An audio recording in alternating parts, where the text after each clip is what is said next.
আদি অনাদি ধাৰাবাহিকখনৰ আজি নিশা আহিবলগীয়া এপিছডৰ প্ৰম' মুকলি হৈছে। আজিৰ প্ৰমৰ প্ৰথম ভাগত আমি দেখিবলৈ পাইছোঁ লীনাই কৈ আছিল, এনেকৈ থাকিলে তই নিজেও বেমাৰত পৰিবি, যা অলপ ৰেষ্ট লগৈ। তেতিয়া ৰদালি মাত দিছিল, দেউতাৰ মুখত যেতিয়ালৈকে মই মাতো বুলি শব্দটো নুশুনো, মই ইয়াৰ পৰা কলৈকো নাযাওঁ। তাৰপিছত আমি প্ৰমত দেখিবলৈ পাইছোঁ লীনাই ফোনত কৈ আছিল, মই তোমাক আগতেও কৈছোঁ মোক তই বুলি নক'বা, মই বেয়া পাওঁ। তেতিয়া আমি দেখিবলৈ পাইছোঁ ধুনে কৈছিল, বয়ফ্ৰেণ্ডক চিট কৰি বেলেগ ল'ৰাৰ লগত লিলি কৰিব বেয়া নাপাওঁ, কিন্তু তক তই বুলি ক'লে তই বেয়া পাওঁ হা।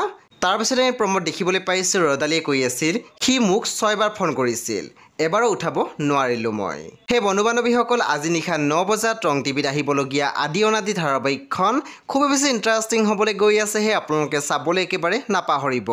পৰৱৰ্তী আপডেটৰ বাবে আপোনালোকে মোৰ চেনেলটো ছাবস্ক্ৰাইব কৰি কাষত থকা বেল আইকন টিপি দিবলৈ একেবাৰে নাপাহৰিব।